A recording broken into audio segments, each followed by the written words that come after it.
Yeah, thank you. I wanted to ask Dearica, you're a veteran in this league. Can you talk about just sort of maybe the advice and everything you've been able to give young players like Cam and to get ready for what they're going to be, going against? Honestly, the advice I've just been giving Cam personally is just to kind of be patient. You know, she came into camp and she was a little hard on herself. She was like, I don't know if I'm going to be good and this, that. And you can just see each day that she just gets better and better and more comfortable and more confident in her offense. So I would say that to Cam and then Rakia just to keep her head up. And she's obviously a great offensive talent. And yeah, they're doing well. I'm proud of them. I've been more emotionally supportive, I would say, and just trying to lead by example. And they're picking it up pretty well. And obviously last year, even though you had just had a baby, you were the one who you played every game last year. I mean, you were the rock for this franchise. Can you talk about just that process for you becoming that person for the Sparks? Yeah, last year was, I know Kurt tried to slow me down a little bit. I remember it was like the first day of training camp, and I was already asking if I could run sprints up and down the floor. And it was a personal goal of mine to play in every game. And I remember when I sprained my ankle and I went out maybe like the first minute of the Phoenix game, and it was a possibility that I was going to miss the next game. And I was kind of like, no, like I'm very capable of playing. I tied my shoes up, and I was back the next game. But this year, just continuing to hopefully stay healthy, be durable, and kind of give like my heart and hustle to this team. Um, yeah, I can't really. Sorry, I'm a little. Um, sorry. The next question. All Thanks. right, Michael, you good? Yeah, I'm good. Thank you. Okay, we'll turn to Doug, and after Doug, we're going to try Rashawn again. Doug, go ahead. Hey, Dearica, good to see you. Um, I'm Hi. curious because you've had children in both of the CBAs with mother components to it. What is good about this new CBA or the current one that helps moms like you? And what would you like to see added in the next CBA that would help you even more? Um, I think a lot of things were accomplished in the last CBA for parents, moms in particular. Being able to, have your full salary. I think the thing that is going to have to be kind of changed is the thing behind closed doors, maybe with the league and the owners and the hard salary cap. I think that kind of forces teams to kind of be pinned against the player. Um, but obviously, it's got to be a little bit of give and take. There's something that they have to figure out and dig deep and um, but I'm confident I'm a little bit more involved in it this go around, a little bit more say so with the PA working with them. So I'm confident that they're going to figure out a way that everybody kind of gets a piece of the pie. And just to follow up, I mean, things are better in this CBA than the previous one when you had Amaya in some ways. Yeah, I mean, yeah. I mean, I wouldn't really say that I kind of recognized it back then. I was just young and kind of going through it. I would say being now that I have two kids and it's been 10 years, I can feel a little bit more and I'm more appreciative of it. But at the time I was so young, I didn't know any different. So Thanks, Dearica. Appreciate it. thank you. All right, thanks. We're going to go to Rashawn. Rashawn, you're going to be followed by Roy. Rashawn. Thanks, Ron. For Cameron, wondering how did you feel out there on the floor in Edmonton, and what are some things that you're looking to for the next game against Phoenix? Um, it's funny, Dearica said it before, but she has been instilling a lot of confidence in me. Before the Edmonton game, I remember going up to her when we were stretching and just like telling her I was like, I'm worried about starting. I'm like, I feel ready for it, but it's just a lot, and I know the privilege and the honor it is to play in the W, so just want to uphold that. But I felt really good out there. I feel like I said this, and I don't know. I just feel like not in a bad way, but it's just so much more fun than college basketball. Like just playing with players of this caliber is just such a blast. And for this next game, I kind of just hope to do the same thing, just to focus on our offense, continue to make the changes defensively that Kurt wants me to make, just being more aggressive and just trying to be a sponge. All right, thanks. We're going to turn to Roy. Roy, you're going to be followed by Jordan and Jeff. Roy. Hi, everyone. Rowie Hadar, Scripps News. I have a question that I think all three of you could play on. I think I would start with Cameron, just being a rookie here, and I think this would fit. Just this league's been around for a while. I know that you and Caitlin and Angel and everybody in this rookie class has been very, very like open about recognizing everybody who came before and sort of making this moment in terms of viewership and ratings and attention possible. I'm curious why you think it took until this rookie class for the attention to step up so much after so many years of the league. Like, what do you think it is that is unique, like that made it until now for this moment to happen? To be frank, I do think this class is special, but I think it's just kind of the combination of time passing, NIL becoming a thing, and you guys, the media, kind of finally pouring the love and attention into us. But I don't think like let's say like Dearica's class had the same type of media attention and NIL, like they would be the superstar class. So I don't necessarily think that we're anything special. I think we're really good players, and I do think we're like, if you look at other draft classes, we're a really strong class. But I think it's just been time in the women before us. All right, thanks. We'll turn to Jordan. Jordan, you're followed by Jeff. Hello, hope you all are doing well. My question is for Cameron. I just, just talk about how it's been developing that chemistry with Rakia and all the other ladies on the team. I was actually talking about this with Ray the other day, but I think, and Kurt said this too, like we may not be a super team, but we just have such a great group of people, and we love playing with each other. And of course, like the season's just starting, but it really could be anyone's night on any given day. And of course, like we have great vets like Leja, Kia, Dearica, Lexi, but we just play really well with each other. I think we really enjoy playing with each other. And I've just enjoyed playing so much for Kurt. I think I've just learned so much in these past couple weeks. Like it's insane. So I think we have great chemistry so far. And like Kurt said this, like we're really far ahead. I mean, we still have a lot of work to do, but it's really just been so much fun. So it's exciting. Thank you. Good luck. All right, thanks. Jeff, you're up. Christina next. Yeah, this question's for Coach Kurt Miller. And just kind of talk about your excitement of coaching this young core of Cameron Brink, Rakia Jackson, Zaya Cook, and then also the importance of having the veterans like Dearica, Kia Nurse. Yeah, thanks, Jeff. Appreciate all to be here. It's been an incredible start. So much energy, enthusiasm, willingness to learn. Probably not talked about enough amongst all of us is this is the shortest training camp in the history of the league. And so what coaches are throwing at players right now is, amazing. And some of their heads are spinning, especially, the rookies that are learning all new coverages and offensive schemes and terminology, amongst other things. And, I just have felt a constant passion and desire to grow each day by this group and get better day by day, and the enthusiasm that they've come with, it's been contagious to all of us. It's fun. I look at this as year one in our build here in LA. We obviously had a great veteran in Nneka Ogwumike, and putting a bunch of pieces around her, could we strike lightning in the bottle?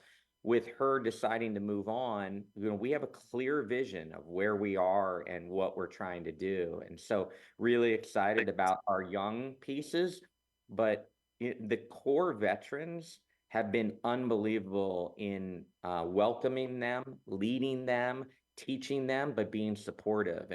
And what is not probably thought about is Leja was an all-star. Kia Nurse was an all-star. Dearica is a decorated all WNBA player and a WNBA champion. Despite Azaree's injury, she is a WNBA champion. So We have veterans that have won and won at the highest level and have achieved individually at the highest level. And while they may not be the first names on the top of mind of everybody, they are quality leaders and people. And our locker room is just right now outstanding. And I just want to give a shout out to these two on here. Dearica, like, doesn't get enough credit for what she did last year to play in all 40 games after the birth of legend and her second child and everything that she was dealing with. And we will keep, most of that internally, but the strength that she displayed on a daily basis last year is unbelievable. And now leading a Cameron, a Rakia, just fun to watch and be a part of. Dearica shows up each and every day. She's low maintenance, and for a coach in the W to have low maintenance players, oh, it's heaven, you guys, heaven. That's how fun it is to coach Dearica. Cameron is so far ahead of what she even realizes. My biggest takeaway is she's farther advanced offensively than maybe we thought at this time. Not playing in a system that played a lot of pick and roll. She is picking up pick and roll offense and defense really well. We got to, she's unselfish to a fault. Defensively, we ask her to be a little bit more aggressive in that second half against Seattle and Edmonton. And we saw a ball go into the fifth row after we asked that. So love to see that rim protection and what we're so excited about her bringing. But we have a dynamic young core. And while we know who we are and aren't afraid to talk about it, we aren't putting any ceilings on this team. Awesome. Thank you. All right. Thanks. Christina? Hey everyone, Christina Williams here, Girls Talk Sports TV and NBC. My question is for Coach Kurt. You just mentioned that this is sort of like the year one and rebuilding post Nneka Ogwumike. What would you say the culture of this team is going to be moving forward? And also, you guys just made the announcement that the first few games will be back at crypto. So how can the LA Sparks, just get the community more involved in terms of attendance of the game and just being interested in the Sparks overall? Yeah, Christina, good to see you and appreciate all you do for our game also. Certainly, it's a shared leadership locker room right now. And I told them that the best teams are peer led and that when they hold each other accountable while still having fun and having excitement for the game, being a young team is really special to watch develop. I talked about the collegiate level. I was a micromanager of plays and games, and you can't do that at this level. The best teams are peer led, and the best would be that I'm a manager of all these personalities and all this talent and not necessarily the coach. And so we're getting that shared leadership. I look at myself in the mirror that I looked at Nneka for a lot of, answers and a lot of leading last year. Now it's a group, really collective voice, collective leadership. We have great veterans. And so I'm really excited on how that's developing, and it's only going to continue to get better and empower their voices, empower their leadership. So it's fun. The recent announcement, Christina, we're very blessed to be able to play our first two games in front of the Long Beach community and continue to grow that fan base. Long Beach is rich in tradition in women's basketball. I mean, they were Final Four teams back in the 80s, and people, have any kind of long-term memory of women's basketball, what Long Beach has meant to the women's basketball community. So still excited that we're going to have some games there, but obviously coming home and being back in crypto, being back where our season ticket holders are used to a routine, can't wait to be in crypto. We open against Indiana, which is exciting. And now, I can't imagine our ticket sales office, what they're going through with the change in venues, but appreciate all the effort and energy that goes into that. And we're excited about building a real energy in LA. Coming off great seasons by USC and UCLA, women's basketball has never been hotter in LA, and we want to bring that excitement back into crypto. I've been here 15 or 16 months, Christine, I've been through multiple presidents and multiple GMs, and behind the scenes in the front office, we have stability now. We have a direction. We have a real excitement. And it's just now going to take off behind the scenes internally within our organization. And I think you're going to see that on our fan base. And again, we know who we are. We're asking us to jump on board. Overused is trust the process and trust the build. But I'm really excited about what could happen in LA, and continuing to make it one of the best places for players to play in the league. All right, thanks. We go next to DJ and then Nancy. DJ. Hey, good afternoon, everybody. This question's for Cam. Your coach kind of just specifically spoke about this, and I actually have this question too. Where do you feel like your game is farther along, on your offensive end or your defensive end? Your coach literally just praised you on offense, which I was getting ready to say. And obviously we know you're a defensive monster. That's a good question. I feel like this is all happening so fast that I really haven't had time to process. I'm really just trying to remember all the plays. But I think offensively, I just really enjoy it because Kurt's right. Like we played in a ball screen offense at Stanford. It was like the triangle or Princeton. And I feel like I just kind of have freedom to move and create. And, I do, I have room to drive and kick, and I do pass the ball too often, and I'm working on that. I'm just so used to being triple teamed and making the extra pass. But I think I'm proud of myself offensively, continuing to work on my three. And then defensively, I think I love the way we play defense because, I don't know, in my mind, I see it as the ultimate help pressure defense. And I still kind of have that ability to roam, but I'm also really allowed to be aggressive. And that's what I love about defense. I was getting ready to ask, do you feel like you need to be more aggressive on both sides of the ball? Like your coach literally just spoke about this too. Yeah, I think obviously on offense, I'm always going to look to get Kia and Lexi and Dearica open because they're, our first options. But whenever I can score, I'm going to, take that opportunity. And then defensively, I'm really looking to be more aggressive, especially on ball screens and, off the ball staggers, all of that. All right. Not too aggressive. No fouls. I only had 2 last game. Going to turn to Nancy. Nancy, go ahead. Hi, Nancy Armour from USA Today. This question is for Kurt. Kurt, kind of following up on what you were talking about building and kind of rejuvenating in LA. I'm just wondering, the league overall, this is, very much the interest in women's sports, women's basketball in particular, is growing.